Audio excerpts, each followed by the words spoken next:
من الشيطان الرجيم. بسم الله الرحمن الرحيم. الحمد لله رب العالمين. نشهد أن لا إله إلا الله ونشهد أن محمدًا عبده ورسوله أرسله بالهدى ودين الحق ليظهره على الدين كله ولو كره المشركون. اللهم صل وسلم وبارك على رسولك وحبيبك سيدنا محمد وعلى آل وأصحاب سيدنا ومولانا محمد وعلى جميع الأنبياء والمرسلين ومن اقتدى بهديهم إلى يوم الدين. أما بعد، أعوذ بالله من الشيطان الرجيم. بسم الله الرحمن الرحيم.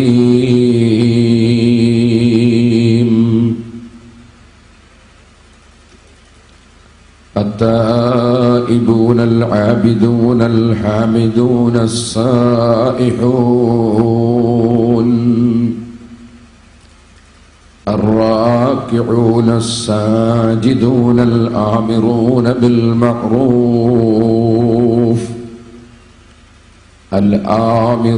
بالمعروف والناهون عن المنكر والحافظون لحدود الله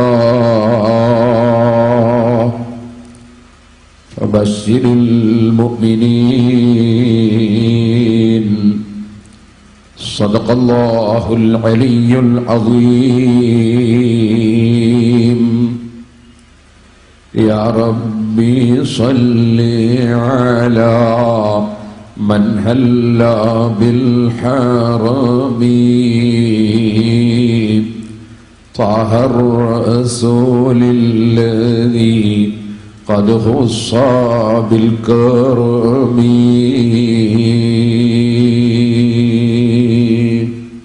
വന്ദനായ സയ്യിദ് അലി ബാഫഖ് തങ്ങൾ,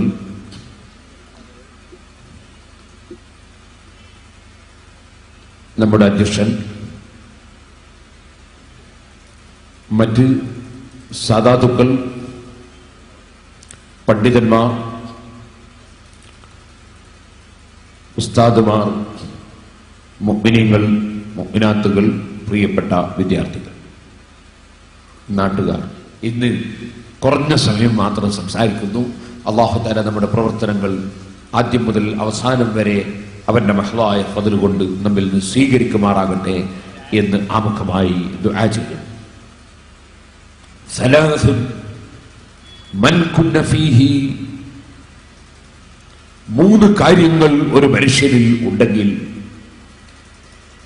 ആ മനുഷ്യൻ ഹസബഹുല്ലാഹു ഹിസാബൻ യസീറ, അവന് അല്ലാഹുവിന്റെ അടുക്കൽ കണിശമായ വിധത്തിലുള്ള ചോദ്യം ഉണ്ടാവുകയില്ല.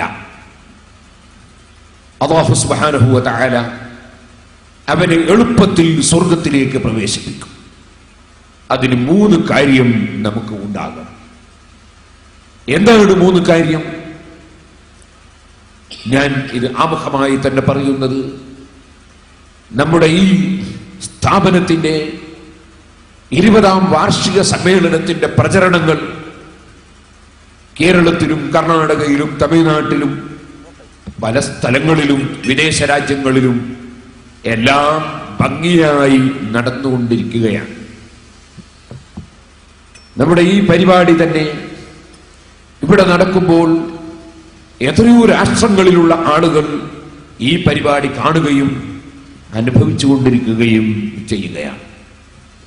അങ്ങനെ പല പ്രദേശങ്ങളിലുമുള്ള ആളുകൾ, പല ഭാഷക്കാരായ ആളുകൾ നമ്മുടെ സ്ഥാപനത്തെ ഉറ്റുനോക്കിക്കൊണ്ടിരിക്കുമ്പോൾ ഈ സ്ഥാപനത്തിന്റെ പുരോഗതിയിൽ എല്ലാം ത്യജിച്ച് എല്ലാ പ്രവർത്തന രംഗത്തും ശാരീരികമായും മാനസികമായും സാമ്പത്തികമായും ഒരുങ്ങിപ്പുറപ്പെട്ട നമ്മുടെ വളണ്ടിയർമാരും പ്രവർത്തകന്മാരും ഈ നാട്ടിന്റെയും പരിസരങ്ങളിലും ഉള്ള മുഅ്മിനീങ്ങളും, ഞാൻ പറയട്ടെ, നമുക്ക് അല്ലാഹുവിന്റെ അടുക്കൽ കണിശമായ വിചാരണയില്ലാതെ രക്ഷപ്പെടാൻ 3 സ്വഭാവം നമുക്ക് ഉണ്ടായിരിക്കണം. ആ 3 സ്വഭാവത്തിൽ ഒന്ന് നബി സല്ലല്ലാഹു അലൈഹി വസല്ലം തങ്ങൾ പഠിപ്പിച്ചു, തുഅതി മൻ ഹറമക്. ഇങ്ങോട്ട് തരാത്തവന് അങ്ങോട്ട് കൊടുക്കണം. ഇങ്ങോട്ട് തരാത്തവനോട് വൈരാഗ്യം വെച്ച് വിദ്വേഷം വെച്ച് ഒരിക്കലും തന്നെ പക തീർക്കണം എന്ന നിലക്ക് നാം ജീവിക്കാൻ പാടില്ല. തുഅതി മൻ ഹറമക്. ഇങ്ങോട്ട് തടഞ്ഞു വെച്ചവന് അങ്ങോട്ട് കൊടുക്കണം.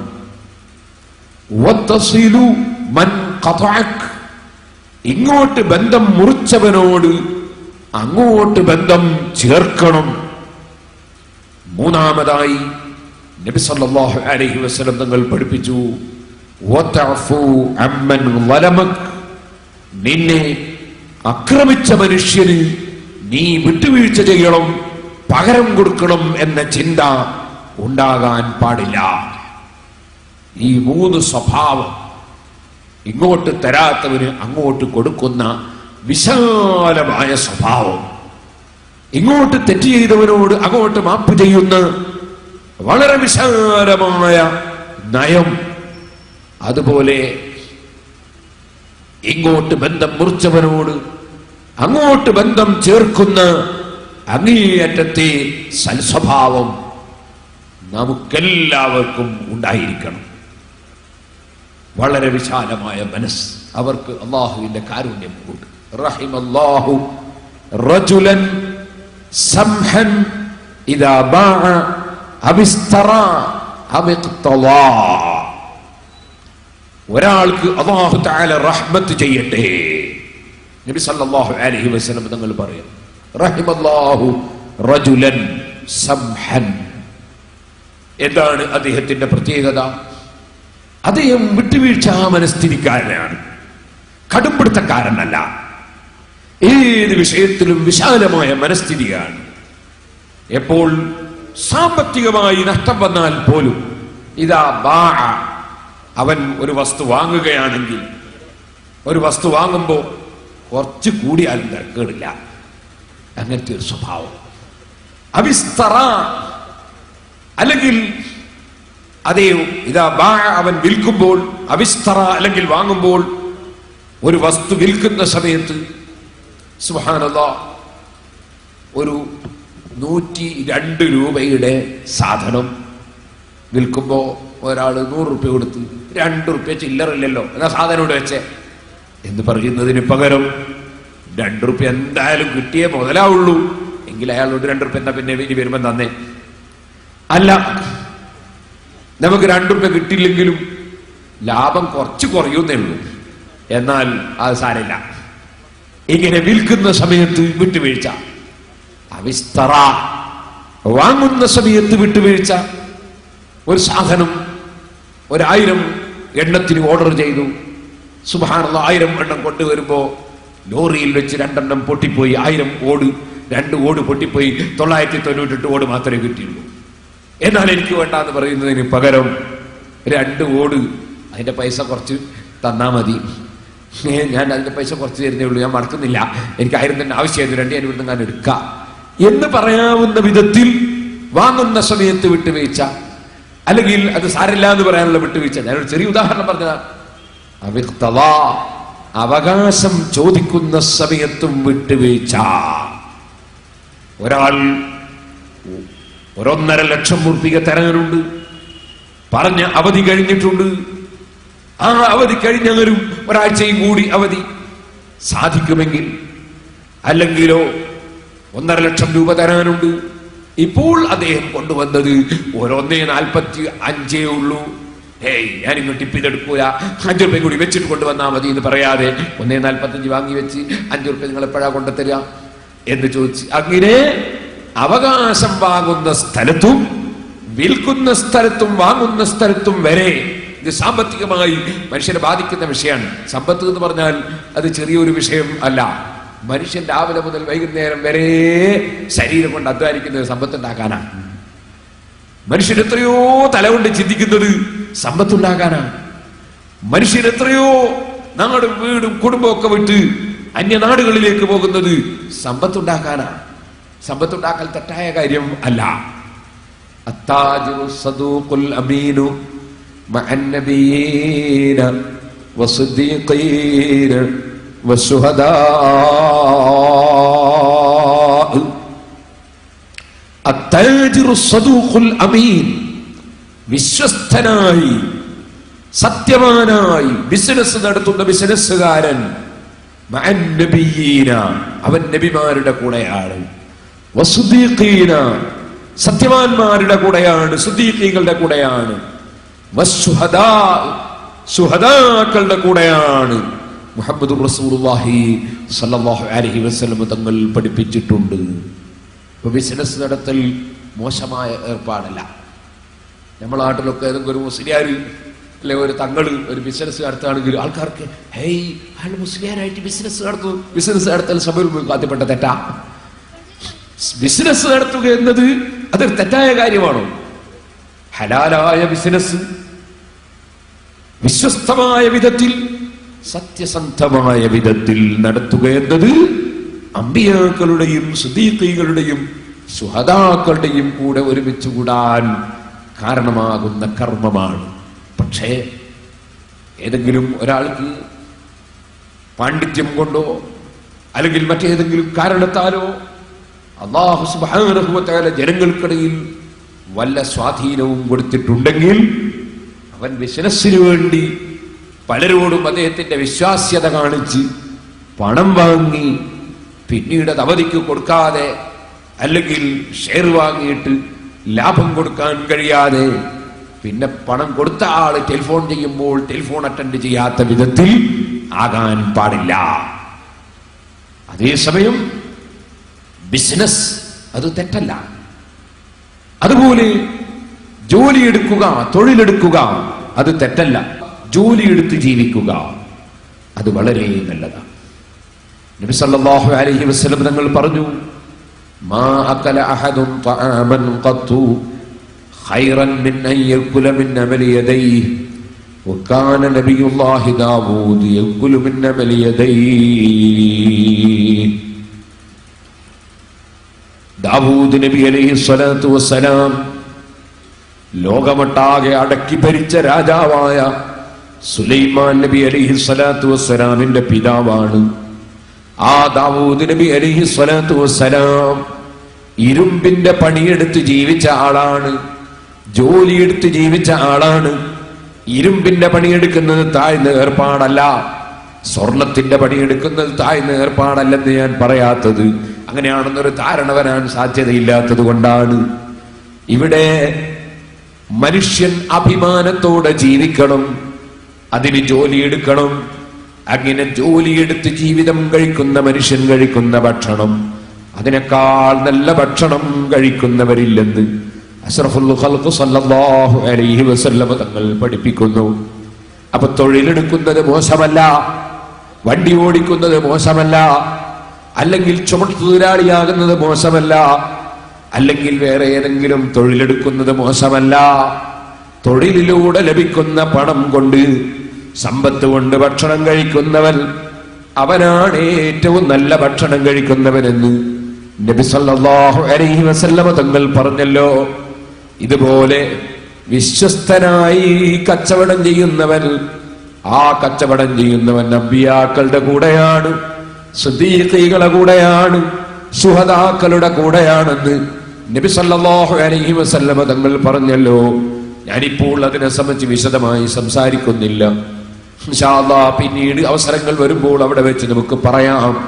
ഞാൻ പറഞ്ഞു വന്നത് അപ്പൊ മനുഷ്യൻ ഏറ്റവും കൂടുതൽ അധ്വാനിക്കുന്ന വിഷയമാണ് സമ്പത്തുണ്ടാക്കുക എന്നത്. ആ സമ്പത്തുണ്ടാക്കുന്ന മനുഷ്യൻ അതിനുവേണ്ടി അവന്റെ ശാരീരികമായ ശേഷിയാണ് ഉപയോഗിക്കുന്നത്, അവന്റെ ആയുസ്സാണ് ചെലവഴിക്കുന്നത്. അവന് ഏറ്റവും പ്രധാനപ്പെട്ടതാണ് അവന്റെ ശരീരം. ആ ശരീരം ചെലവഴിക്കുന്ന വിഷയമാണ് സമ്പത്ത്. പക്ഷേ ആ സമ്പത്തിന്റെ വിഷയത്തിൽ പോലും റഹിമല്ലാഹു റജുലൻ സംഹൻ, വിശാല മനസ്ഥിതിയുള്ളവനാകണം, വിശാല മനസ്കനാകണം, കടുംപിടുത്തക്കാരനാകരുത്. നബി സല്ലല്ലാഹു അലൈഹി വസല്ലം തങ്ങൾ പഠിപ്പിക്കുകയാണ്, വിട്ടുകൊടുക്കാൻ പറ്റുന്നതെല്ലാം വിട്ടുകൊടുക്കണം. ഇത് ഞാൻ പ്രസംഗത്തിൽ പറഞ്ഞതുകൊണ്ട് ഇയാളുമായിട്ട് കച്ചവടം ചെയ്യാൻ നല്ല സുഖാണ്. കാരണം മൂപ്പര് പ്രസംഗത്തിൽ തന്നെ പറഞ്ഞില്ലേ, എന്ത് കിട്ടാനുള്ളത് വിട്ടുകൊടുക്കണം, കുറച്ച് കുറഞ്ഞാലും വാങ്ങണം, ഇനി അഥവാ വിൽക്കുകയാണെങ്കിൽ കുറച്ച് പൈസ കുറഞ്ഞാലും വിൽക്കണമെന്ന് പറഞ്ഞില്ലേ. അതുകൊണ്ട് ഇയാളോട് കച്ചവടം ചെയ്യാൻ നല്ല സുഖാണ് എന്ന് നിങ്ങൾ ആരെങ്കിലും ധരിച്ചിട്ട് സിറാജുൽ ഹുദയുടെ ഒരു വിഷയത്തിനും അങ്ങനെ നിങ്ങൾ എന്നെ സമീപിക്കരുത്. എന്റെ സ്വന്തം കാര്യത്തിന് അങ്ങനെ സമീപിക്കുന്നതിന് ഒരു കുഴപ്പമില്ല. കാരണം വിട്ടുവീഴ്ച ചെയ്യണമെങ്കിൽ സ്വന്തത്തിൽ അവകാശമുള്ളതായിരിക്കണം, സ്വന്തത്തിൽ അധികാരമുള്ളതായിരിക്കണം, സ്വന്തത്തിൽ ഉടമസ്ഥാവകാശമുള്ളതായിരിക്കണം. സ്വന്തമായി ഉടമാവകാശമില്ലാത്ത, സ്വന്തമായി അധികാരമില്ലാത്ത ഒരു വിഷയത്തിലും ഒരു നയാകാശിലും വിട്ടുവീഴ്ച ചെയ്യാൻ ഒരു മനുഷ്യനും അധികാരമില്ല. അത് എനിക്ക് മാത്രം ബാധകമാകുന്ന ഒരു നിയമം അല്ല, ഏത് പള്ളി കമ്മിറ്റിക്കാർക്കും അത് ബാധകമാണ്, ഏത് മദ്രസ കമ്മിറ്റിക്കാർക്കും ബാധകമാണ്, SYSന്റെയും SSFന്റെയും അതുപോലുള്ള സംഘടനകളുടെ പ്രവർത്തകന്മാർക്ക് ബാധകമാണ്, ഏത് പ്രവർത്തകരും ബാധകമാണ്. വിട്ടുവീഴ്ച ചെയ്യണം. സാമ്പത്തിക രംഗത്ത് എന്ന് പറയുന്നത് അവനവന് അവകാശമുള്ള, അവനവന് അധികാരമുള്ള, അവനവന് ഉടമസ്ഥാവകാശമുള്ള വിഷയത്തിൽ മാത്രമാണ്. അല്ലാത്തതിന് വിട്ടുവീഴ്ച ചെയ്യാൻ നിവൃത്തിയില്ല. ഓ മുസ്ലിമീങ്ങളെ, നിങ്ങൾ കണ്ടില്ലേ ബഹുമാനപ്പെട്ട സയ്യിദുനാ ഉമർ ഇബ്നുൽ ഖത്താബ്, ഉമർ ഇബ്നുൽ ഖത്താബ് റളിയല്ലാഹു അൻഹുവിന്റെ ഭാര്യ മഹദിക്കൊരു പായസം കുടിക്കണമെന്നൊരാഗ്രഹം. പക്ഷേ ഉമർ ഇബ്നുൽ ഖത്താബ് റളിയല്ലാഹു അൻഹു കുടുംബത്തിന് ചെലവ് കൊടുക്കുന്നത് ഭരണവുമായി ബന്ധപ്പെട്ട് ഭരണാധികാരിയായി ജീവിക്കുന്നതിനാൽ, ആ ഭരണവുമായി ബന്ധപ്പെട്ട് ജീവിക്കുന്നതിനാൽ പുറത്തൊരു ബിസിനസ്സിന് പോകാൻ കഴിയില്ല, പുറത്തൊരു ജോലിക്ക് പോകാൻ കഴിയില്ല. അതുകൊണ്ട് സർക്കാരിന്റെ ഭക്ഷണമാണ്, സർക്കാരിന്റെ ചെലവാണ് ഉമർ ഇബ്നുൽ ഖത്താബ് റളിയല്ലാഹു അൻഹുവിനും ഭാര്യക്കും നൽകപ്പെടുന്നത്. സർക്കാരിന് വേണ്ടി സമയം മുഴുവനും ചെലവഴിക്കുകയാണ്. ഭാര്യ ആഗ്രഹത്തോടെ പറയുന്നു, എനിക്കൊരു പായസം കുടിക്കാൻ ആഗ്രഹമുണ്ട്. ഉമർ ഇബ്നുൽ ഖത്താബ് റളിയല്ലാഹു അൻഹു അതിന് ഫണ്ട് അനുവദിക്കുന്നില്ല. കാരണം നിനക്ക് പായസം കുടിക്കാനുള്ളതല്ല ഇത് പൊതു ഫണ്ടാണ്. ഇതിന് ഓരോ നയാകാശിനും ഞാൻ പടച്ചവനോട് മറുപടി പറയേണ്ടതാണ്. ഫണ്ട് അനുവദിച്ചില്ല. പക്ഷെ ആ ഭാര്യ എന്ത് ചെയ്തു എന്നറിയോ? ദിവസേന ചെലവിന് വേണ്ടി നൽകപ്പെടുന്ന ഭക്ഷ്യവസ്തുക്കളിൽ നിന്ന് ഒരൽപ്പം നുള്ളരിയിട്ട് വെക്കുന്നത് പോലെ, നമ്മൾ സാധാരണയായി അതാ പള്ളി മദ്രസകൾക്കൊക്കെ വരുമാനമുണ്ടാക്കാൻ വേണ്ടി നുള്ളരി എന്ന് പറഞ്ഞിട്ട് ഒരു പാത്രം വെച്ച് ദിവസേന ഭക്ഷണത്തിന് വേണ്ടി അരിയെടുക്കുമ്പോ ഒരൽപ്പം അതിൽ നുള്ളിയിടുന്ന ഏർപ്പാടുണ്ട്. അതുപോലെ ഉമർ ഇബ്നുൽ ഖത്താബ് റളിയല്ലാഹു അൻഹുവിന്റെ ഭാര്യ നുള്ളരിയായിട്ട് ഭക്ഷ്യവസ്തു സംഭരിക്കാൻ തീരുമാനിച്ച് അങ്ങനെ ഒരു പായസം ഉണ്ടാക്കാനുള്ള വസ്തു ദിവസേന ഫണ്ടിൽ നിന്ന് അനുവദിച്ച് കിട്ടുന്ന ഭക്ഷ്യവസ്തുവിന്റെ ഒരു ചെറിയ ഭാഗം നുള്ളരിയാക്കി എടുത്തെടുത്ത് വെച്ച് ഒരു ദിവസം പായസം ഉണ്ടാക്കി അതാ സ്വന്തം കുടിക്കുകയും ഉമർ ഇബ്നുൽ ഖത്താബ് റളിയല്ലാഹു അൻഹുവിന് കുടിക്കാൻ കൊടുക്കുകയും ചെയ്തു. കുടിച്ചു കഴിഞ്ഞപ്പോ ഉമർ ഇബ്നുൽ ഖത്താബ് റളിയല്ലാഹു അൻഹുവിന്റെ ചോദ്യം, ഇത് നിനക്ക് എവിടുന്ന് കിട്ടി? നിനക്ക് ഞാൻ ഫണ്ട് അനുവദിച്ചിട്ടില്ലല്ലോ. ആ സ്ത്രീയുടെ മറുപടി, അതെ ശരിയാണ്, നിങ്ങൾ എനിക്ക് പായസത്തിന് ഫണ്ട് അനുവദിക്കാത്തത് കൊണ്ട് നിങ്ങൾ എനിക്ക് അനുവദിച്ചു തരുന്ന ഭക്ഷ്യവസ്തു ഞാൻ അല്പം നുള്ളരിയാക്കിയിട്ട് ഞാൻ മാറ്റിവെച്ച് ഒരു പായസത്തിന് ആവശ്യമായ വസ്തുക്കൾ സംഘടിപ്പിച്ച് പായസം വെച്ച് തന്നതാണ്. സുബ്ഹാനല്ലാഹ്.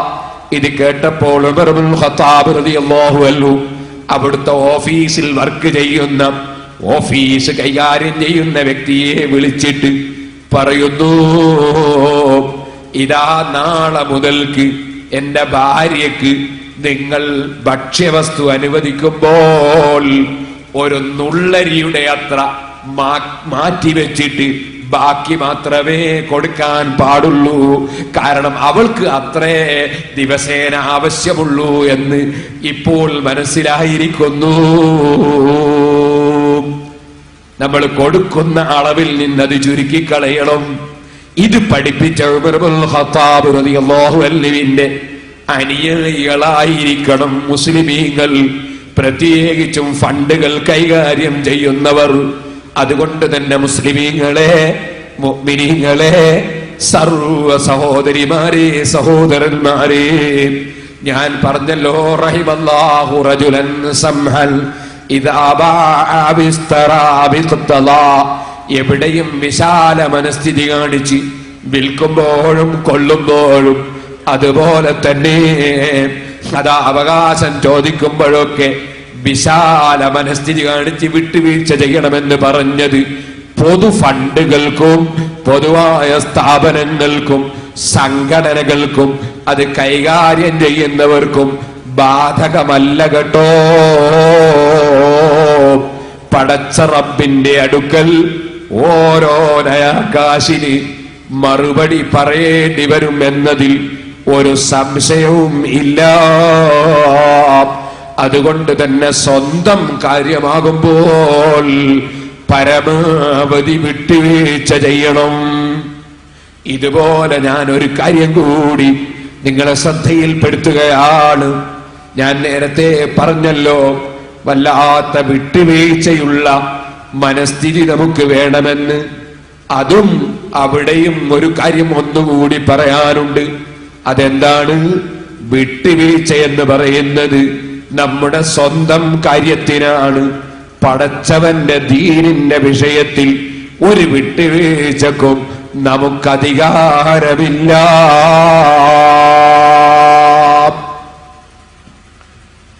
ഉദാഹരണം പറഞ്ഞാൽ, ഓ മുസ്ലിമീങ്ങളെ, നിങ്ങൾ ആലോചിച്ചു നോക്കൂ, ദീനിന്റെ കാര്യത്തിൽ വിട്ടുവീഴ്ചയില്ല. സുബ്ഹാനല്ലാഹ്. ഏതെങ്കിലും ഒരു കാര്യം നിങ്ങൾ എടുത്തോ, ഒരു സുന്നത്തായ കാര്യമാണ്. തലമറക്കുക എന്നത് സുന്നത്തായ കാര്യമാണ്. നബി സല്ലല്ലാഹു അലൈഹി വസല്ലമ തങ്ങൾ അവിടുന്ന് തലപ്പാവ് ധരിക്കാറുണ്ട്.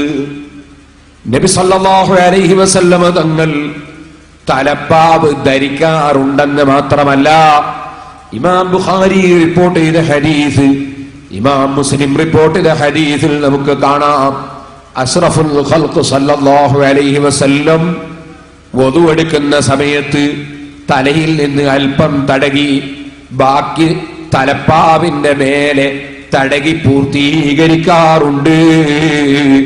ഇമാം ബുഖാരിയും മുസ്ലിമും റിപ്പോർട്ട് ചെയ്ത സഹീഹായ ഹദീസിൽ നമുക്കത് കാണാം.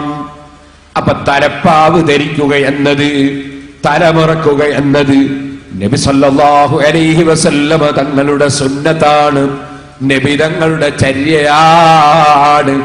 ബുഖാരിയിലെയും മുസ്ലിമിലെയും ഹദീസ് കൊണ്ട് സ്ഥിരപ്പെട്ടതാണ്. നബി സല്ലല്ലാഹു അലൈഹി വസല്ലം തലപ്പാവ് ധരിച്ചിരുന്നു.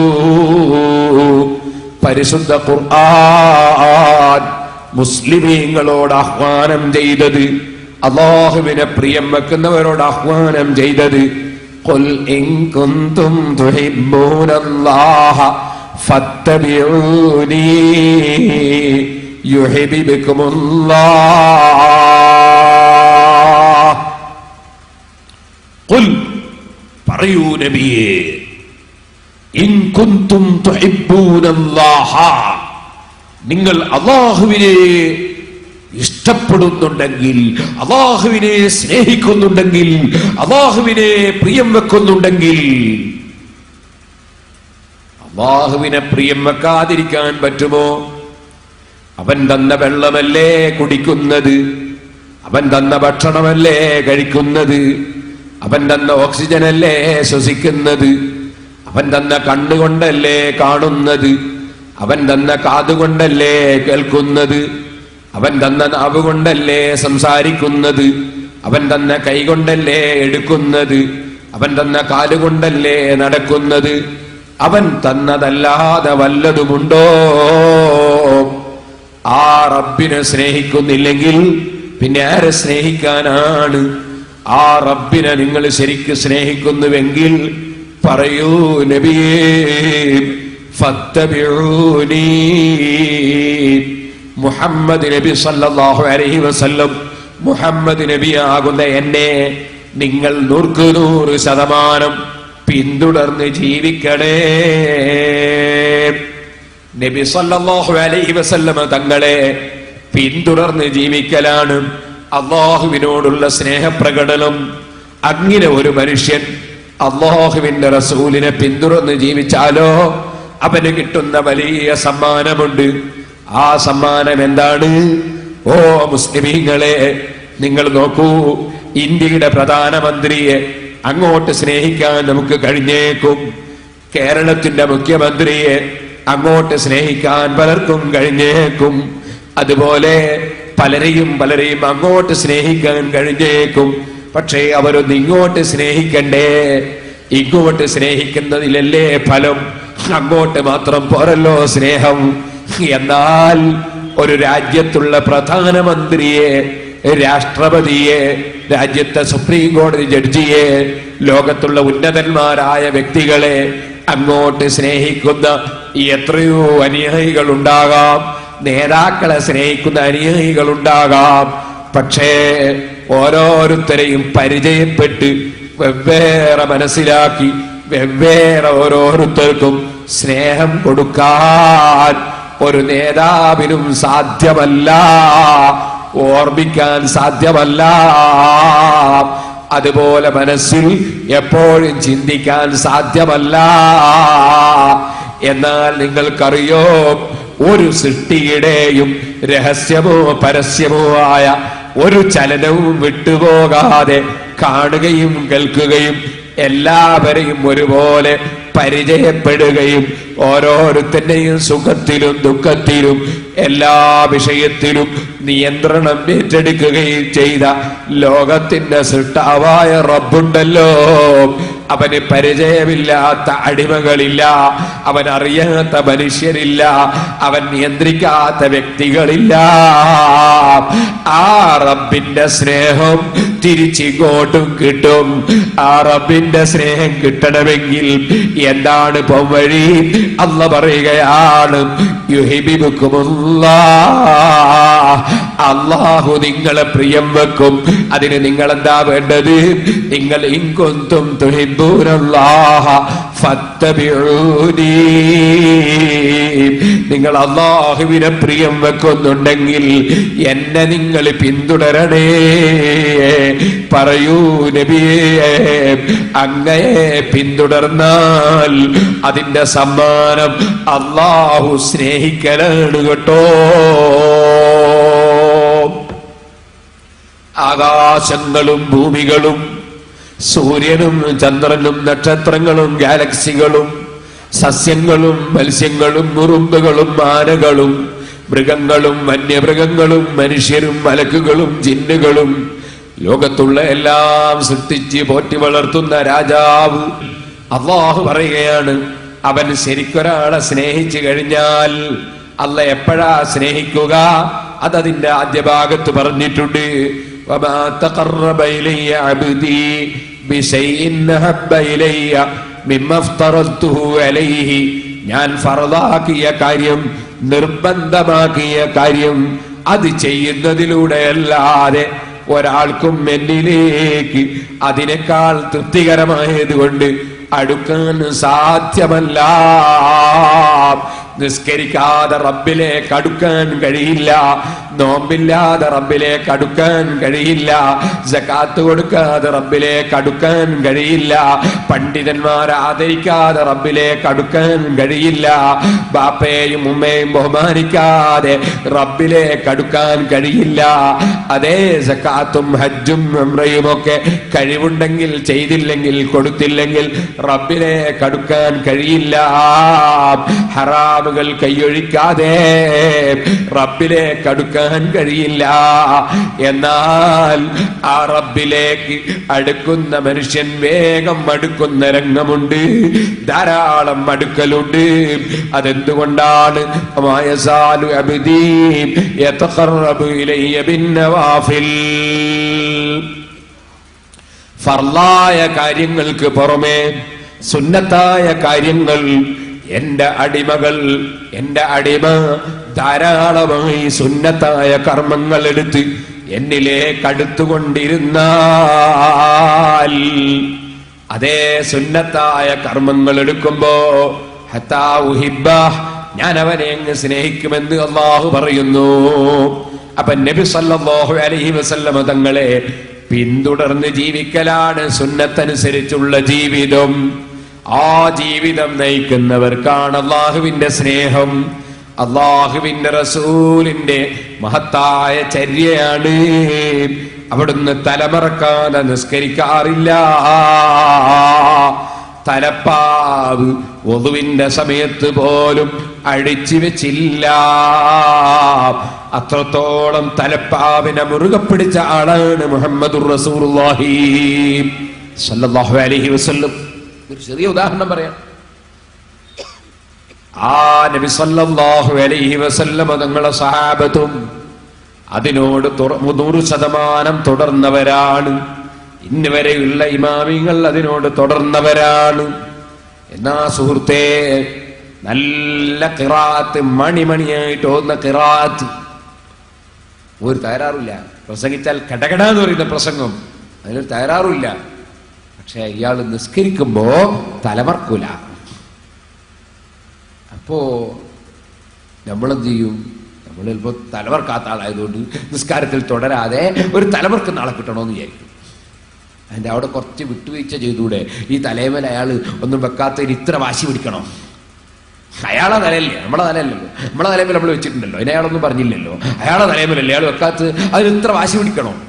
ഓ, അവിടെ ചെറിയ വാശി ഉണ്ടാവും, അവിടെ ചെറിയ വാശി ഉണ്ടാവും. അതേ കാരണം അത് നമ്മളെ വിഷയമല്ല, അത് നമ്മളുമായി ബന്ധപ്പെട്ട വിഷയമല്ല. അത് നബി സല്ലല്ലാഹു അലൈഹി വസല്ലമ തങ്ങളുടെ സുന്നത്തുമായി അള്ളാഹുവിന്റെ ദീനുമായി ബന്ധപ്പെട്ട കാര്യമാണ്. അതിൽ വിട്ടുവീഴ്ച ചെയ്യാൻ നമുക്ക് അവകാശം ഇല്ല. ഇവിടെ ഇപ്പോ ഞാൻ പറയട്ടെ,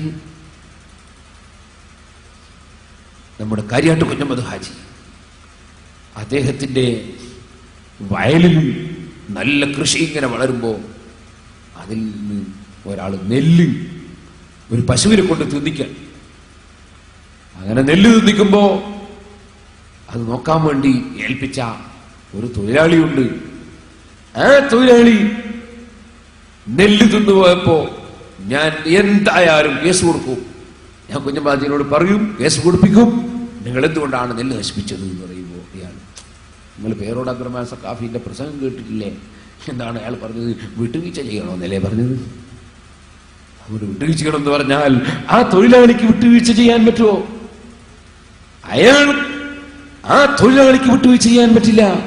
അദ്ദേഹത്തെ ഏൽപ്പിച്ച ഉത്തരവാദിത്വം 100% അദ്ദേഹം പാലിച്ചോളണം. അതേ സമയത്ത് ഉടമസ്ഥനായ കാര്യാട്ട് കുഞ്ഞമ്മദ് ഹാജിക്ക് അത് സാരില്ല, അവന്റെ പശു തിന്നുപോയി നമുക്ക് പൊരുത്തപ്പെട്ട് കളയാന്ന് പറയുന്നതിന് യാതൊരു വിരോധവും ഇല്ല. അതേസമയം ഈ തൊഴിലാളിക്ക് അയാളെ ഏൽപ്പിച്ച ഡ്യൂട്ടി കൃത്യമായി നിർവഹിക്കണം. അയാൾക്കൊന്നും ചെയ്യാൻ പറ്റില്ല.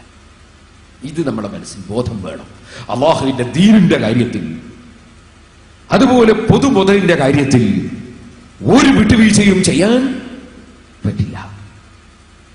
അല്ലാത്ത വിഷയങ്ങളിൽ നമ്മളൊക്കെ പരമാവധി വിട്ടുവീഴ്ച ചെയ്യണം. വിട്ടുവീഴ്ച ചെയ്യുന്നവരായി ജീവിക്കണം. അവർക്കാണ് സ്വർഗത്തിൽ കടക്കാൻ അല്ലാഹു തആല ഏറ്റവും ഭാഗ്യം നൽകുന്നത്. വസാരിഊ ഇലാ മഗ്ഫിറത്തിൻ മിർ റബ്ബിക്കും വജന്നത്തിൻ അർളുഹസ് സമാവാതു വൽ അർളു ഉഇദ്ദത് ലിൽ മുത്തഖീൻ. നിങ്ങൾ സ്വർഗത്തിലേക്ക് ഓടി വരണേ, അള്ളാഹുവിന്റെ പൊറുക്കലിലേക്ക് ഓടി വരണേ, വേഗം വരണേ. സ്വർഗമെന്ന് പറയുന്നത് ഇടുങ്ങിയൊരു പ്രദേശമല്ല. അർളുഹസ്സമാവാതു വൽ അർളു, ആകാശഭൂമികളുടെ വിശാലതയുള്ള സ്ഥലമാണ് സ്വർഗം. ആ സ്വർഗത്തിലേക്ക് നിങ്ങൾ ഓടി വരണേ. സുബ്ഹാനല്ലാഹ്. എന്നിട്ടെന്താ ഖുർആൻ പറയുന്നത്? അതേ, സാരിഊ ഇലാ മഗ്ഫിറത്തിൻ മിർ റബ്ബിക്കും വജന്നത്തിൻ അർളുഹസ് സമാവാതു വൽ അർളു ഉഇദ്ദത് ലിൽ മുത്തഖീൻ. ആ സ്വർഗം ഇനി അങ്ങോട്ടുണ്ടാക്കുന്നതല്ല, സ്വർഗം ഉണ്ടാക്കി വെച്ചിട്ടുണ്ട്. സ്വർഗം തയ്യാർ ചെയ്ത് വെച്ചിട്ടുണ്ട്. പക്ഷേ സ്വർഗമാർക്കാണ് തയ്യാർ ചെയ്ത് വെച്ചത്? ലിൽ മുത്തഖീൻ, തഖ്വയുള്ളവർക്കാണ്. സഹോദരന്മാരെ, തഖ്വയുടെ ഉറവിടം എവിടെയാണ്? തഖ്വയുടെ ഉറവിടം മനസ്സാണ്. അവിടുന്ന് പറഞ്ഞില്ലേ, അത്തഖ്വാ ഹാഹുനാ, അത്തഖ്വാ ഹാഹുനാ, അത്തഖ്വാ ഹാഹുനാ. തഖ്വ ഇവിടെയാണ്, തഖ്വ ഇവിടെയാണ്, തഖ്വ ഇവിടെയാണ്. മനസ്സിന്റെ ഭക്തിയാണ് ശരിയായ ഭക്തി.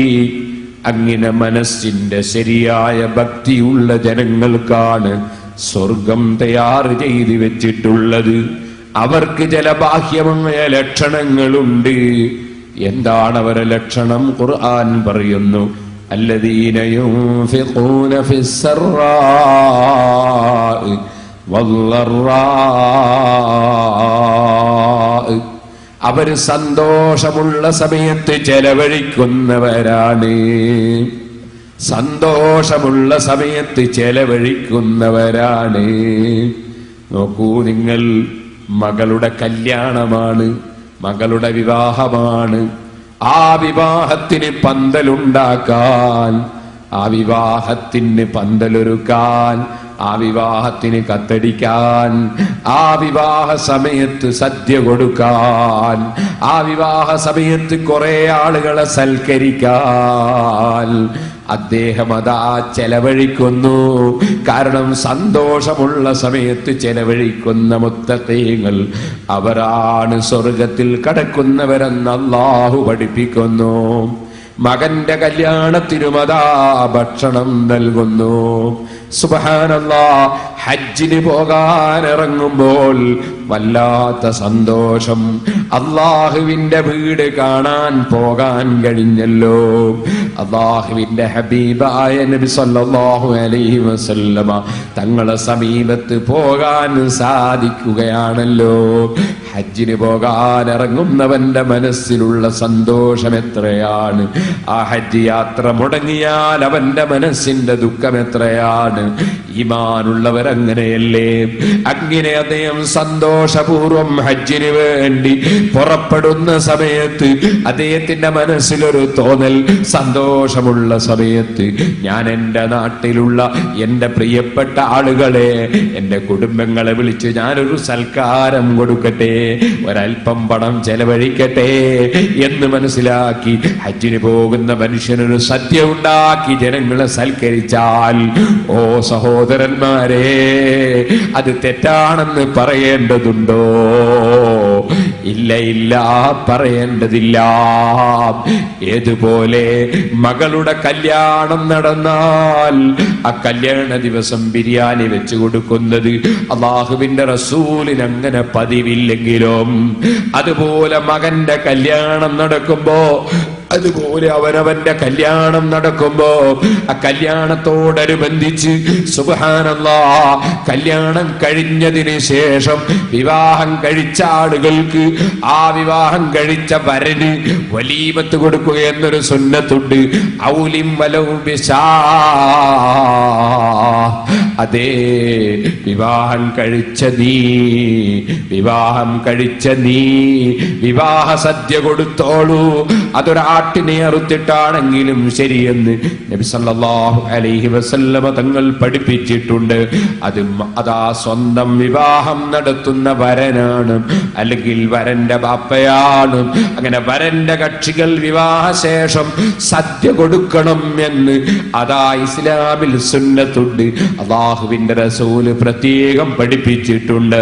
എന്നാൽ പറയട്ടെ, ഒരു പുതിയ വീട് നിർമ്മിച്ച വീട്ടിൽ താമസിക്കുന്ന ദിവസം, ഹജ്ജിന് വേണ്ടി വീട്ടിൽ നിന്ന് പുറപ്പെടുന്ന ദിവസത്തോടനുബന്ധിച്ചൊരു ദിവസം, അതുപോലെ ചില ഭക്ഷണങ്ങൾ വിതരണം ചെയ്തുകൊണ്ടുള്ള ആ ചെലവഴിക്കൽ അല്ലാഹുവിന്റെ ഹബീബായ നബി സല്ലല്ലാഹു അലൈഹി വസല്ലമ തങ്ങൾ കാണിച്ചു തന്നിട്ടില്ലെങ്കിലും അത് പുണ്യകർമ്മം തന്നെ.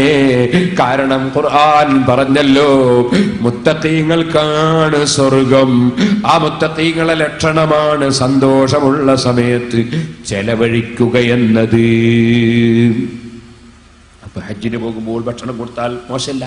ദുബായിലേക്ക് ആദ്യമായിട്ട് പോവാ, അല്ലെങ്കിൽ രണ്ടാമത് പോവാ, അല്ലെങ്കിൽ മൂന്നാമത് പോവാ, പോകുന്ന സെല്ലരെയും വിളിച്ച് ഒരു ചായ കൊടുത്താൽ തെറ്റൊന്നുമില്ല. മുഹമ്മദ് നബി സല്ലല്ലാഹു അലൈഹി വസല്ലം മകളെ കല്യാണത്തിന് ബിരിയാണി വെച്ച് കൊടുത്തിട്ടുണ്ടോ?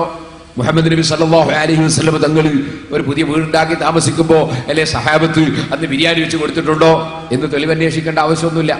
കാരണം ഖുർആനിൽ വ്യക്തമായിട്ടുള്ള പറഞ്ഞാണ്, സന്തോഷമുള്ള സമയത്ത് ചെലവഴിക്കുന്ന മുത്തഖീങ്ങൾക്ക് സ്വർഗമുണ്ട്. അപ്പൊ സന്തോഷമുള്ളപ്പോഴൊക്കെ നല്ലതാ ചെലവഴിക്കൽ. അത് ചെലവഴിക്കുമ്പോൾ അമിതമാകരുത്, അതൊരു വിഷയവും അമിതമാകരുത്. അമിതമായിട്ട് ഒരു സംഗതിയും പറ്റൂല, ഒക്കെ മിതത്വം പാലിക്കണം.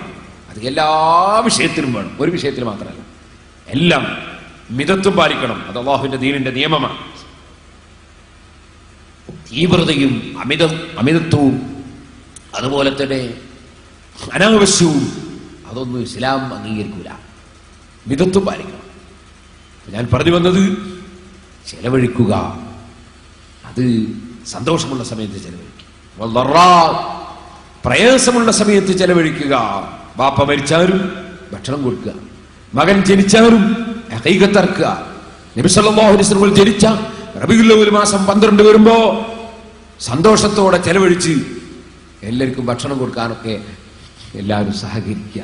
കുറ്റാടിയിൽ സിറാജുൽ ഹുദ വന്നതിന് ശേഷം 1 മുതൽ ഇന്ന് വരെ റബീഉൽ അവ്വൽ 12 വലിയ സദ്യ കൊടുക്കും. ഈ ടൗണിലുള്ള എല്ലാ കച്ചവടക്കാരും, തൊഴിലാളികളും, അതിലുള്ള എല്ലാവരും അതിന് സഹകരിക്കാറുണ്ട്.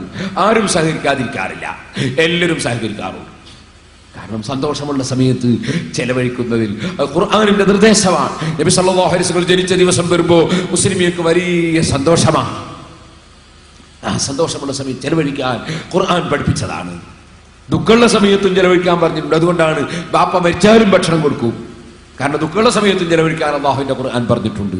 കച്ചവടത്തിൽ പൊളിഞ്ഞാലും സംഭാവനയും, പക്ഷെ സാധാരണ കഴിയും പോലെ സംഭാവന കഴിയുന്നത് പോലെ കൊടുക്കും.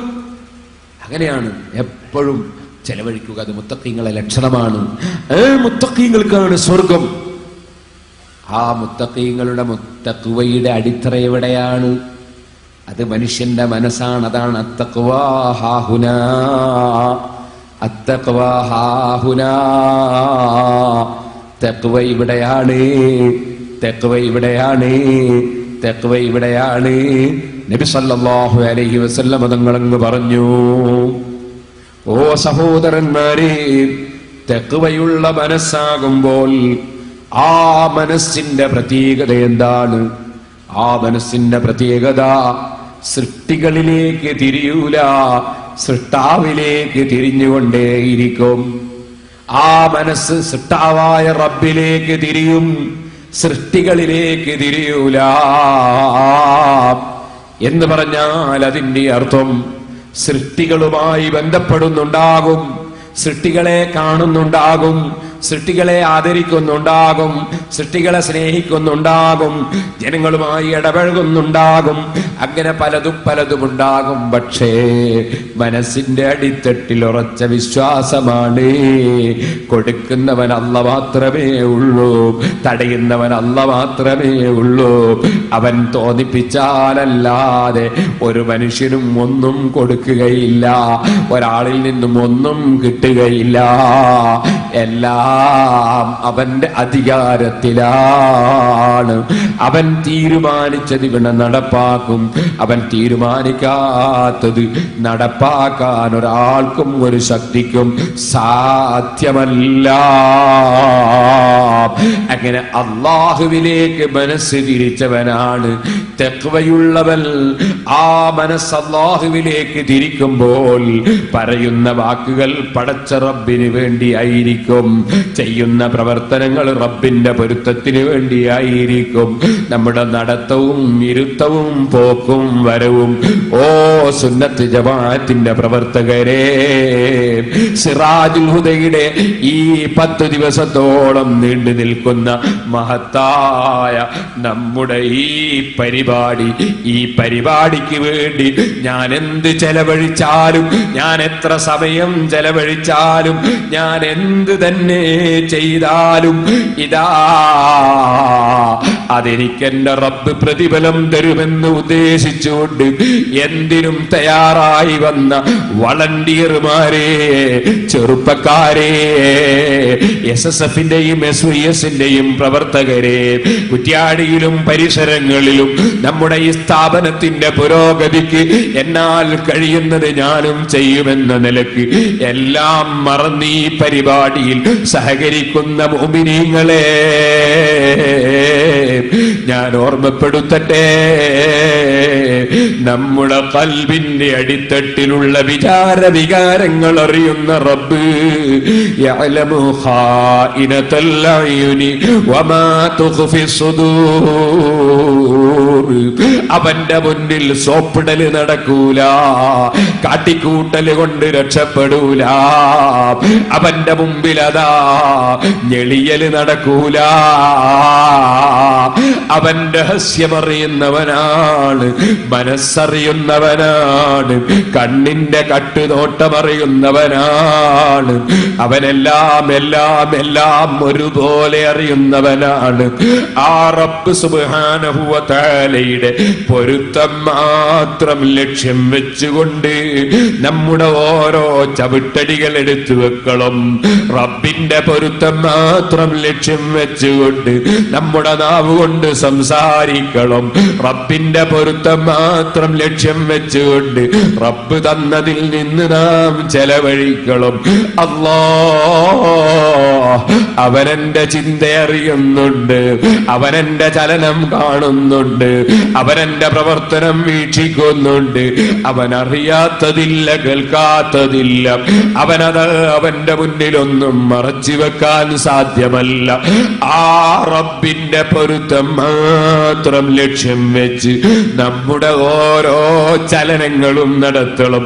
അതിന് റബ്ബ് കൊടുക്കുന്ന ഫലങ്ങൾ വലുതാണ് കേട്ടോ.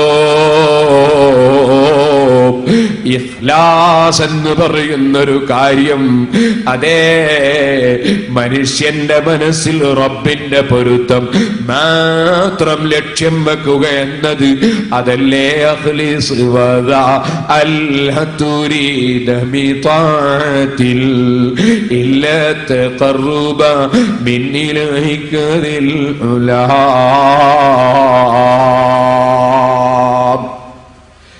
ഏത് പ്രവൃത്തി ചെയ്യുമ്പോഴും അല്ലാഹുവിലേക്ക് അടുക്കണം, അല്ലാഹുവിന്റെ തൃപ്തി കിട്ടണം എന്ന് മാത്രം ചിന്തിക്കുക.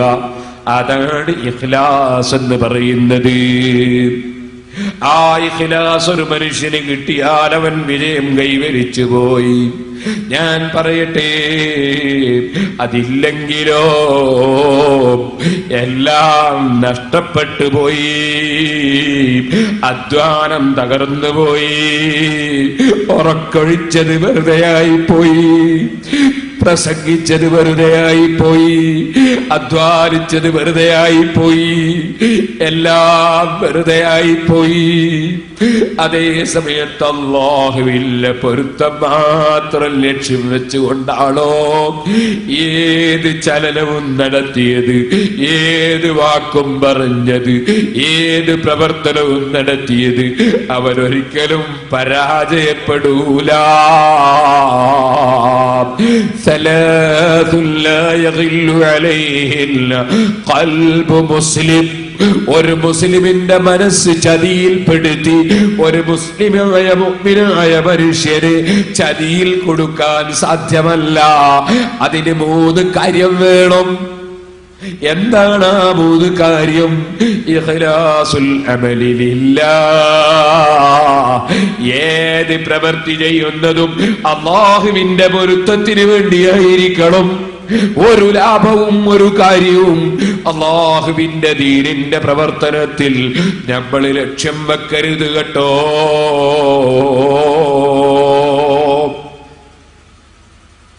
നല്ല ബോധം വേണം. ഞാൻ ഇന്നത്തെ ദിവസം ഈ പ്രസംഗം നടത്തുന്നത് എന്റെ പ്രിയപ്പെട്ട മുതഅല്ലിമീങ്ങൾ, എന്റെ പ്രിയപ്പെട്ട കൂട്ടുകാരായ മുഅല്ലിമീങ്ങൾ, എന്റെ പ്രിയപ്പെട്ട സഹപ്രവർത്തകന്മാരായ SOSന്റെയും SSFന്റെയും പ്രവർത്തകർ, അവരാണ് ഈ സമ്മേളനത്തിന് കഠിനാധ്വാനം ചെയ്യാൻ വേണ്ടി രംഗത്ത് വന്ന വളണ്ടിയർമാർ.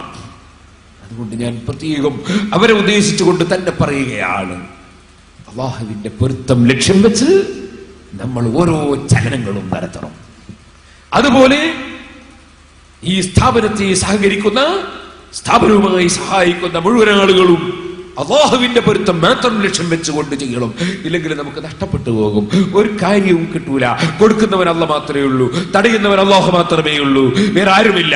അത് നമ്മൾ ഉറപ്പിച്ച് വിശ്വസിക്കണം. ഈമാനു മർഇൻ لا يكون تكاملا حتى يرى ناسا بإبل مثلا فيكون مدحوهم وذموهم سواء لم يخش لومة لائم في ذي العلا.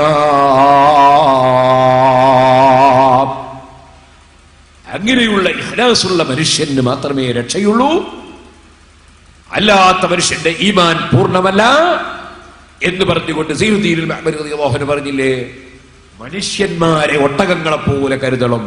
എന്നാ കഴുത്തിന് നീളമുണ്ടെന്ന് കരുതണമെന്നല്ല, മറിച്ച് നമ്മളൊരു സൽക്കർമ്മം ചെയ്യുമ്പോ ആ സൽക്കർമ്മം ഒരൊട്ടകം കാണുന്നുണ്ട്. ഉദാഹരണത്തിന് ഒരു വള്ളിയർ വെയില് കൊണ്ട് ഇങ്ങനെ റോട്ടുമ്മൽ നിൽക്കുകയാണ്. എന്തിന്? റോഡ് ബ്ലോക്കാകാതിരിക്കാൻ. ഒരു വെള്ളം പോലും കിട്ടിയിട്ടില്ല, അവിടുന്ന് നീങ്ങിയാ ബ്ലോക്കായി പോകും. അങ്ങനെ അയാൾ നിൽക്കുമ്പോ അയാൾ മനസ്സിലാക്കണം, ഇത് അള്ളാഹു കാണുന്നുണ്ട്. അതേ സമയത്ത് ഇത് കാന്തപുര ഉസ്താദ് കണ്ടില്ലല്ലോ, പേരോട് ഉസ്താദ് കണ്ടിട്ടില്ലല്ലോ, അല്ലെങ്കിൽ താഹതങ്ങൾ കണ്ടിട്ടില്ലല്ലോ എന്നല്ല, കാണേണ്ടവൻ കാണുന്നുണ്ട്.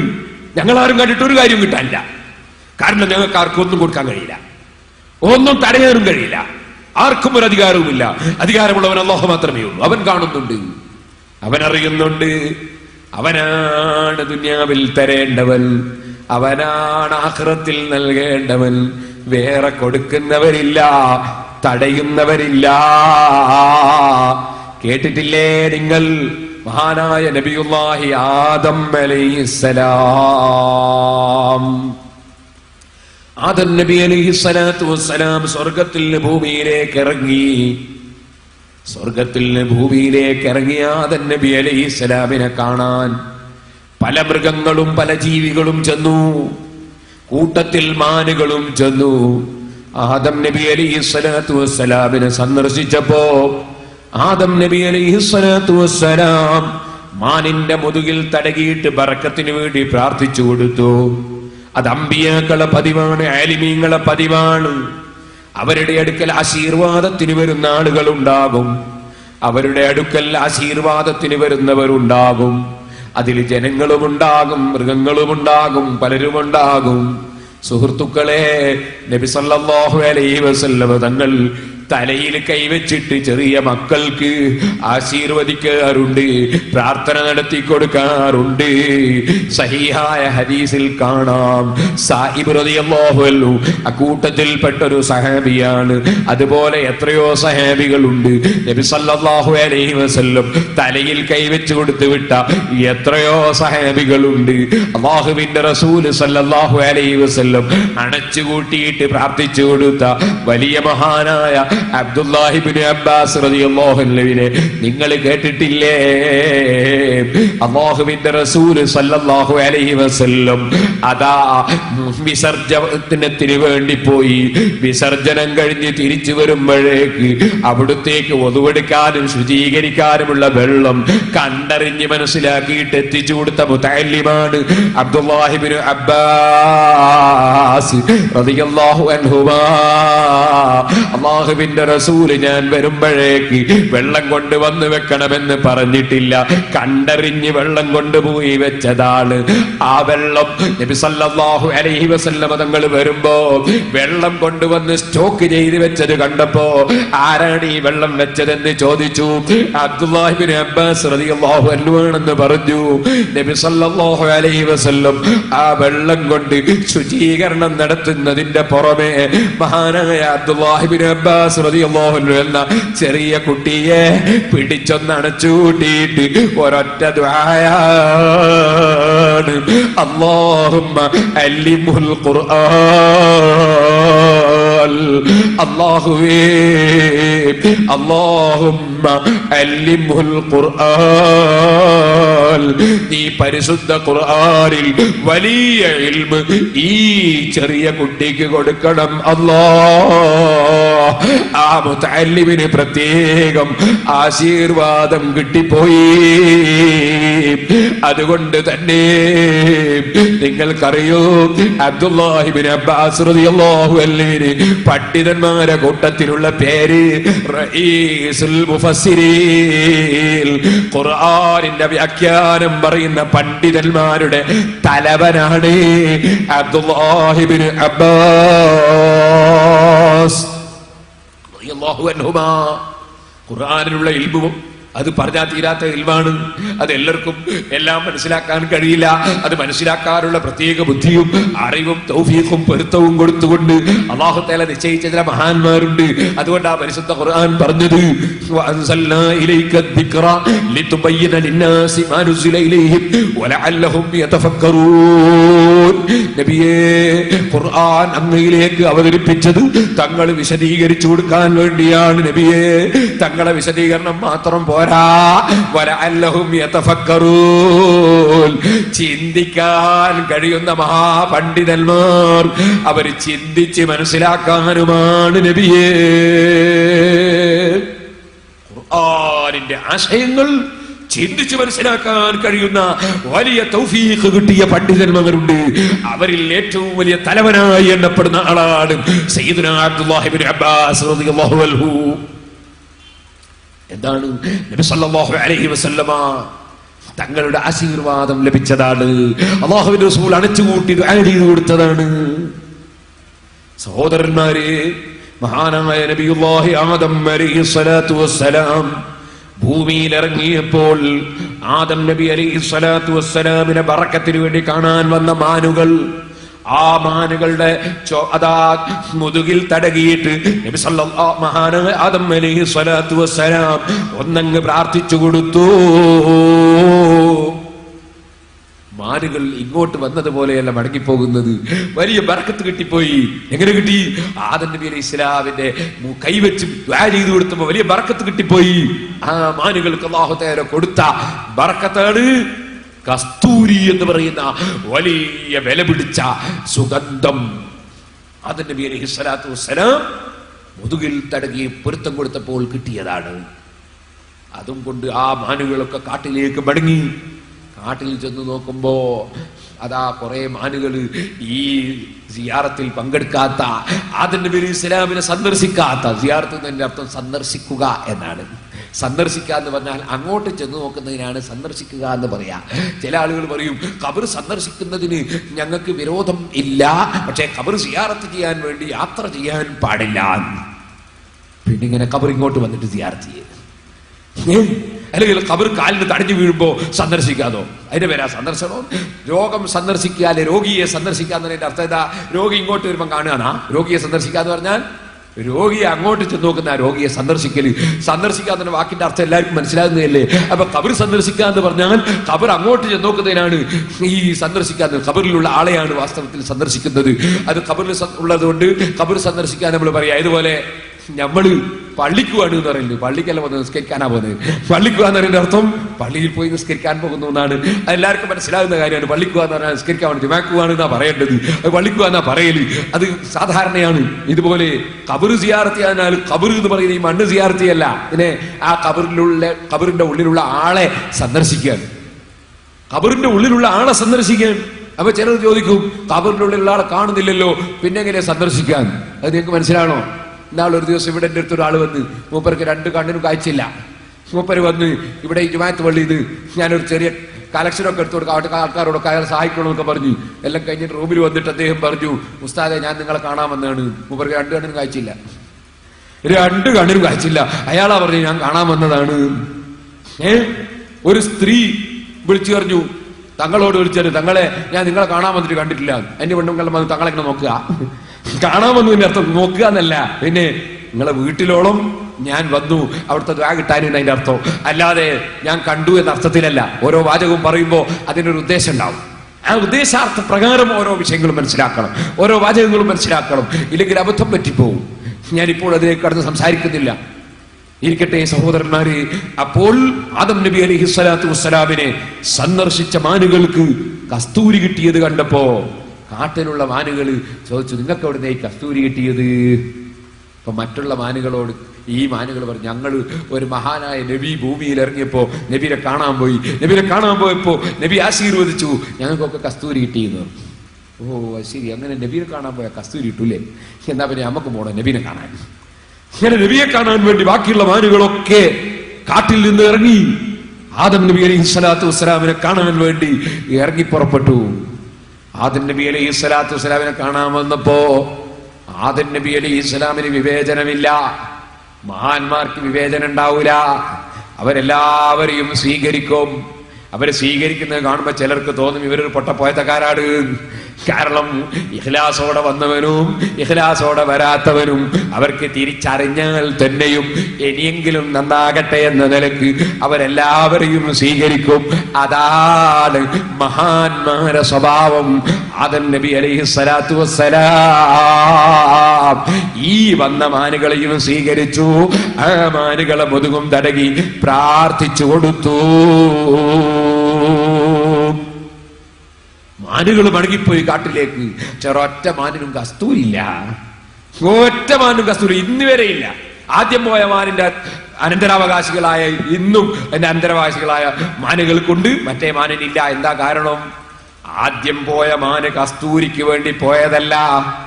ആദ്യം പോയ മാന് ബർക്കത്തിന് പോയതാണ്. നബി സല്ലല്ലാഹു അലൈഹി ആദം നബി അലൈഹിസ്സലാമിന്റെ ബർക്കത്തിന് പോയതാണ്. ബറക്കത്തിന് പോയത് കൊണ്ട് തന്നെ ബറക്കത്ത് ലഭിച്ചിട്ടുണ്ട്. രണ്ടാമത്തെ മാനും കൂട്ടം പോയത് ബറക്കത്തിനല്ല, കസ്തൂരിക്ക് വേണ്ടി പോയതാണ്. അല്ലാഹ് ബഹുമാനിച്ച നബിയെ ബഹുമാനിച്ച് പോയതല്ല, കാര്യലാഭത്തിന് പോയതാണ്. കാര്യലാഭത്തിന് പോയവന് ബറക്കത്തില്ല കേട്ടോ. സിറാജുൽ ഹുദാ അൽഹംദുലില്ലാഹ്. നേരത്തെ ഇവിടെ കാര്യാട്ട് കുഞ്ഞമ്മദാജി പറഞ്ഞതുപോലെ, സ്വാഗതം പറഞ്ഞ PK അബ്ദുൽ കരീം പറഞ്ഞതുപോലെ, ഓ മുസ്ലിമീങ്ങളെ, ഇത് തഖ്വയുടെ മേൽ അടിത്തറയിടപ്പെട്ടതാണ്. ഇവിടെ എന്തെങ്കിലും ആരെങ്കിലും ചെയ്തിട്ട് എന്തോ ഒരു പുരോഗതി കണ്ടിട്ട് അതിന്റെ പേരിൽ തുടങ്ങിയതല്ല.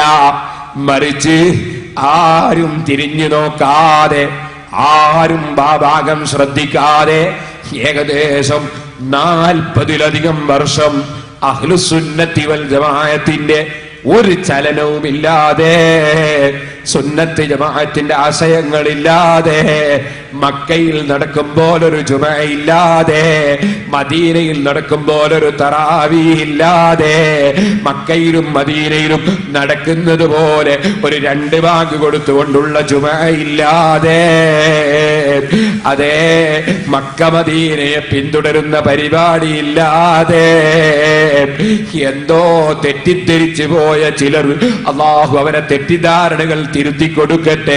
നമ്മൾ അവരെ ചീത്ത പറയരുത്, തെറി പറയരുത്, നിസാരപ്പെടുത്തരുത്. കൂടുതലായി അറിവില്ലാത്ത ജനങ്ങൾ റബ്ബേ നല്ല മനസ്സുള്ളവരാകാം.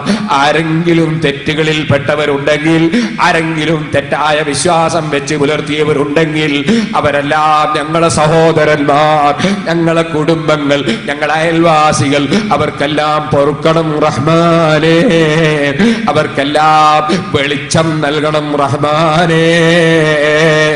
റബ്ബിനോട് പ്രാർത്ഥിച്ചുകൊണ്ട് ഞാൻ പറയട്ടെ, ആരെയും ആക്ഷേപിക്കാൻ പറയുന്നതല്ല, എല്ലാവർക്കും അറിയുന്നൊരു സത്യം പറയുകയാണ്. 45 കൊല്ലത്തോളം മരിച്ച വീട്ടിൽ പരിശുദ്ധ ഖുർആനിന്റെ ശബ്ദം കേൾക്കുന്നില്ല. ശൈഖ് സായിദ് മരിക്കുമ്പോൾ മരിച്ചത് മുതലേ ഖുർആനോത്ത് ഇന്നും ഖബറിന്റെ സമീപത്ത് തുടരുന്നു. അതാ സൗദിയിലെ രാജാക്കന്മാര് മരിക്കുമ്പോ റേഡിയോവിലും അതുപോലെ ടെലിവിഷനിലും ഖുർആനോത്ത് തുടരുന്നു. ഖത്തറിലും ബഹ്റൈനിലും ഒമാനിലും അതേ UAE-യിലുമൊക്കെയുള്ള അതാ വലിയ വലിയ ശൈഖന്മാര് മരിക്കുമ്പോ ടെലിവിഷൻ നിറയെ ഖുർആനോത്ത് കേൾക്കുന്നു. ലോകമെമ്പാടും മരിച്ച സ്ഥലങ്ങളിൽ ഖുർആൻ ഓതുന്നു. പക്ഷേ അതിന്റെ മഹത്വം ചെറുതല്ലല്ലോ സഹോദരന്മാരെ. ഖുർആൻ തന്നെ പറഞ്ഞതല്ലേ, ഇദാ ഖുരിഅൽ ഖുർആനു ഫസ്തബിഉ ലഹു വഅൻസിതു ലഅല്ലക്കും തുർഹമൂൻ. ഖുർആൻ ഓതുന്ന സ്ഥലത്ത് നിങ്ങൾ ശ്രദ്ധിച്ച് കേട്ടോ, അല്ലാഹുവിന്റെ റഹ്മത്ത് ലഭിക്കുമെന്ന് ഖുർആൻ പറയുന്നു. അല്ലാഹുവിന്റെ അനുഗ്രഹം ലഭിക്കാൻ ഏറ്റവും ആവശ്യമുള്ള വ്യക്തിയല്ലേ മരിച്ച മയ്യിത്ത്. ആ മയ്യിത്തിന്റെ കുടുംബം, ആ മയ്യിത്തിന്റെ വീട്, ആ മയ്യിത്തിന്റെ ഖബർ.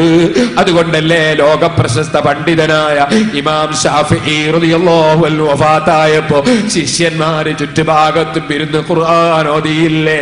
ശാഫി ഇമാം തങ്ങൾ വ്യക്തമായി തന്നെ പറഞ്ഞില്ലേ, ഖബറിന്റെ അടുക്കൽ കഴിയും പോലെ ഖുർആൻ ഓതണേ, മയ്യിത്തിന്റെ അടുക്കൽ കഴിയും പോലെ ഖുർആൻ ഓതണേ. അത് സുന്നത്താണ്. ഇമാം ശാഫിഈ റളിയല്ലാഹു അൻഹു പറഞ്ഞത് ശറഹുൽ മുഹദ്ദബിലില്ലേ, റിയാദുസ് സാലിഹീനിലില്ലേ, എല്ലാ കിതാബിലും പറഞ്ഞിട്ടില്ലേ?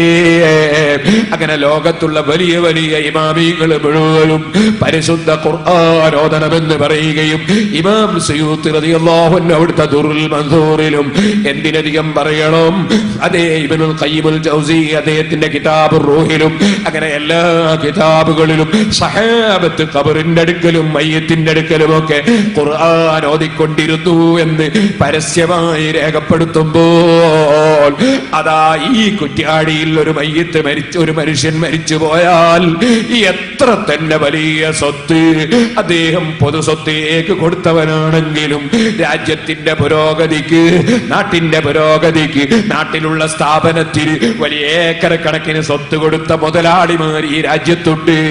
അതുപോലെ തന്നെ വലിയ സ്ഥലം കൊടുത്തവരുണ്ട്, വലിയ പണം കൊടുത്തവരുണ്ട്. അതെ, അങ്ങനെ പലതും കൊടുത്ത നല്ല മനസ്സുള്ള പലരും ഈ രാജ്യത്ത് കഴിഞ്ഞു പോയിട്ടുണ്ട്. തെറ്റിദ്ധാരണകൾ അവർക്ക് പറ്റിയെങ്കിൽ അവർക്ക് അല്ലാഹു പുറത്തു കൊടുക്കട്ടെ. നല്ല നീയത്തുള്ള പലരും ഇവിടെ കഴിഞ്ഞു പോയവരുണ്ട്. ഞാൻ പറയട്ടെ, പക്ഷേ അവര് മരിച്ചപ്പോൾ അവരെ മയ്യിത്തിനെടുക്കൽ അല്ലാഹുവിന്റെ ഖുർആനിന്റെ ഒരു സൂറത്ത് പോലും ഓത്ത് കിട്ടാത്തൊരവസ്ഥ. അവരെ മയ്യിത്ത് കൊണ്ടുപോകുമ്പോ ദിക്റ് ലാ ഇലാഹ ഇല്ലല്ലാഹ് ഖൈറു മാ ഖുൽതു അന വന്നബിയ്യൂന മിൻ ഖബ്ലി ലാ ഇലാഹ ഇല്ലല്ലാഹ്. ഞാനും എന്റെ മുൻഗാമികളായ അമ്പിയാക്കളും ചൊല്ലിയത് ഇതിൽ വെച്ച് ഏറ്റവും ഖൈറായ വചനം ലാ ഇലാഹ ഇല്ലല്ലാഹ്. അതാണെന്ന് പഠിപ്പിച്ച നബി സല്ലല്ലാഹു അലൈഹി വസല്ലം പച്ചയായി പഠിപ്പിച്ചില്ലേ? ഇദാ ഹദർതുൽ മരീദ അവിൽ മയ്യിത ഫഖൂലൂ ഖൈറാ. മരണം ആസന്നമായ രോഗിയുടെ സമീപത്ത് നിങ്ങൾ എത്തിയാൽ, അതുപോലെ നിങ്ങൾ മരിച്ച മയ്യിത്തിനടുക്കൽ എത്തിയാൽ നിങ്ങൾ ഖൈറായത് ചൊല്ലണേ. ഏറ്റവും ഖൈറായ ലാ ഇലാഹ ഇല്ലല്ലാഹ് ചൊല്ലിയിട്ട് തളീക്കരയിലുള്ള മുസ്ലിമീങ്ങൾ മയ്യിത്ത് കൊണ്ടുപോകുമ്പോ, കൊളങ്ങരത്താഴെയുള്ള മുസ്ലിമീങ്ങൾ മയ്യിത്ത് കൊണ്ടുപോകുമ്പോ, തൊട്ടിൽ പാലത്തുള്ള മുസ്ലിമീങ്ങളും അതുപോലെ പാലേരിയുള്ള മുസ്ലിമീങ്ങളും നരിക്കുട്ടിഞ്ചാലിലും മൊകേരിയിലുമുള്ള മുസ്ലിമീങ്ങളും ദിക്റും ചൊല്ലി മയ്യിത്ത് കൊണ്ടുപോകുമ്പോ, ഈ കുറ്റ്യാടിയിൽ എത്ര സേവനം ചെയ്താലും, എന്ത് തന്നെ അധ്വാനിച്ചാലും, എത്ര കോടിക്കണക്കിന് ഉറുപ്പികയുടെ സ്വത്ത് അതാ പൊതുവായ പൊതുസ്വത്തിന് വേണ്ടി വിട്ടുകൊടുത്താലും, എത്ര ഏക്കർ സ്വത്ത് തന്നെ ഇവിടെ രാജ്യത്തുള്ള സ്ഥാപനങ്ങൾക്ക് വിട്ടുകൊടുത്താൽ പോലും അവരുടെ മയ്യിത്തിനടുക്കൽ അല്ലാഹുവിന്റെ തൗഹീദിന്റെ കലിമത്ത് ദിക്റ് ചൊല്ലി ഒരു ബറക്കത്ത് ലഭിക്കാത്തൊരു സാഹചര്യം ഇവിടെ കണ്ടപ്പോൾ, ഓ മുസ്ലിമീങ്ങളെ, ഇന്ന് നമ്മുടെ സിയാറത്തിന് വേണ്ടി പ്രായം വളരെ കൂടുതലുണ്ടെങ്കിലും നമ്മുടെ കൂടെ പെരിങ്ങത്തൂര് വരെ വന്ന് ക്ഷീണമായിട്ട്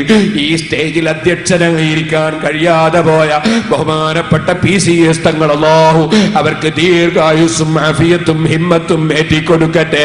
അതുപോലെ നമ്മെ വിട്ടു പിരിഞ്ഞു പോയ തെക്കേക്കര കുഞ്ഞബ്ദുള്ള ഹാജി, അല്ലാഹു അദ്ദേഹത്തിന്റെ ഖബർ സന്തോഷത്തിലാക്കട്ടെ. ഇവിടെ നമ്മുടെ ഓലശെറ്റിൽ വന്ന് നിസ്കരിക്കുകയും ഓലശെറ്റിൽ വന്നിരിക്കുകയും ചെയ്ത അതാ എത്രയോ ദശക്കണക്കിന് മോമിനീങ്ങളുണ്ട്. ഞാൻ സിറാജുൽ ഹുദയുടെ ഈ അടുത്തിറക്കിയ സിറാജുൽ ഹുദ ചരിത്രവും വർത്തമാനവും എന്ന CD അത് പുറത്തിറക്കാൻ വേണ്ടി എഡിറ്റ് ചെയ്യാനിരുന്നപ്പോ, അതാ ഒന്നാമത്തെ പന്തലിൽ ജുമഅ നിസ്കരിക്കാൻ വേണ്ടി വന്ന കുറെ ആളുകളെ കണ്ടപ്പോൾ എന്റെ കണ്ണ് നിറഞ്ഞു. ഓ മുഅ്മിനീകളെ, ഞാൻ നിങ്ങളോട് പറയട്ടെ, മുക്കത്ത് താഴെ മദ്രസക്ക് വേണ്ടി ഒരു പണി തുടങ്ങുന്ന സമയത്ത് ഞാൻ വിളിച്ചപ്പോൾ ഓടി വന്നിരുന്ന വരപ്പുറത്ത് കുഞ്ഞബ്ദുള്ള സാഹിബ് അടക്കം, ഞാൻ പറയട്ടെ, അതുപോലെ മുക്കത്ത് കുഞ്ഞബ്ദുള്ള ഹാജി അടക്കം, കരുവളത്തിൽ കുഞ്ഞബ്ദുള്ള ഹാജി അടക്കം, അതാ പണക്കാരും പാവപ്പെട്ടവരും അതുപോലെ സ്ത്രീകളും പുരുഷന്മാരുമായി നമ്മുടെ ഈ സ്ഥാപനത്തെ സഹായിച്ച ദശക്കണക്കിന് നൂറുകണക്കിന് ആളുകൾ, ഒന്നാം സഫിൽ തന്നെ വന്നിരുന്ന ആളുകൾ, ഈ അടുത്ത സമയം മരിച്ചുപോയ കുണ്ടോട്ടി സൂപ്പിക്കയടക്കം അതുപോലെയുള്ള ഒരുപാട് ആളുകൾ, നമ്മുടെ പ്രവർത്തകന്മാരുടെ പിതാക്കൾ, സഹോദരന്മാർ പലരും വിട്ടുപിരിഞ്ഞുപോയി. അല്ലാഹ് എല്ലാവരും ഖബറും സന്തോഷത്തിലാക്കട്ടെ. ഓരോ മുഅ്മിനീങ്ങളും പറയട്ടെ, ഒന്നും കണ്ടിട്ടല്ല, ഒരു ചെറിയ ഓലശെറ്റ് കെട്ടിന് തുടങ്ങുമ്പോ എവിടെ എത്തുമെന്നൊരു ചിന്തയുമില്ലാതെ ഈ പാവപ്പെട്ട എന്റെ കൂടെ നിന്ന് പ്രവർത്തിച്ച ഓരോ വ്യക്തികളും, അല്ലാഹുവേ, അവരിൽ ജീവിച്ചിരിക്കുന്നവർക്ക് നീ ദീർഘായുസ്സും ആഫിയത്തും ഹിമ്മത്തും ഐശ്വര്യവും ഏറ്റിക്കൊടുക്കണം റഹ്മാനെ. മരിച്ചുപോയവരെ ഖബറിനെ നീ സന്തോഷത്തിലാക്കണം റഹ്മാനെ. ഈ പ്രദേശത്ത് അതാ ദിക്ർ വേണം, സലാത്ത് വേണം, ഖുർആനോത്ത് വേണം. വെറും നാടകം പോരാ, നൃത്തം പോരാ, നാടകം പോരാ, സദാ പരിഹസിക്കല് പോരാ, വേഷം കെട്ടല് പോരാ. ഇവിടെ ആത്മീയമായ പ്രവർത്തനങ്ങൾ നടക്കണം. ദിക്ർ വേണം, സലാത്ത് വേണം, ഖുർആനോത്ത് വേണം. മരിച്ച വീട്ടിൽ ഖുർആൻ വേണം, ദിക്ർ വേണം. സൊറ പറഞ്ഞാൽ പോരാ. ഈ ഒരൊറ്റ ചിന്തയിൽ ത്യാഗത്തിനൊരുങ്ങി സ്ഥാപിച്ച ഈ സ്ഥാപനം, സംശയം വേണ്ട, ഇത് ഭക്തിയുടെ മേൽ അടിത്തറയിടപ്പെട്ട സ്ഥാപനമാണ്, തഖ്വയുടെ മേൽ അടിത്തറയിടപ്പെട്ട സ്ഥാപനമാണ്. ഇതിന് അല്ലാഹു ബറക്കത്ത് തന്നിട്ടുണ്ട്, ഇനിയും റബ്ബിന്റെ അടുക്കൽ തരാനുണ്ട്. അല്ലാഹു ഖിയാമത്ത് നാൾ വരെ ബറക്കത്ത് ഉയർന്നുയർന്ന് ലഭിക്കുന്ന ഒരു സ്ഥാപനമായി ഈ സ്ഥാപനം അല്ലാഹു അല്ലാഹു നമ്മുടെ ജീവിതകാലത്തും നമ്മുടെ മരണത്തിന് ശേഷവും അല്ലാഹു നിലനിർത്തി തരട്ടെ. അതിന് ആര് സേവനം ചെയ്യുന്നുണ്ടോ, ആര് പ്രവർത്തിക്കുന്നുണ്ടോ, ആര് അതിനു വേണ്ടി ഒരു വാക്ക് പറഞ്ഞിട്ടുണ്ടോ, ആരതിനൊരു നയാകാശ് സഹായിച്ചിട്ടുണ്ടോ, ആര് അതിനു വേണ്ടി ചിന്തിച്ചിട്ടുണ്ടോ, അവരെ നിനക്കറിയാം അല്ലാ. അവർക്ക് ആവശ്യമുള്ളതും നിനക്കറിയാം.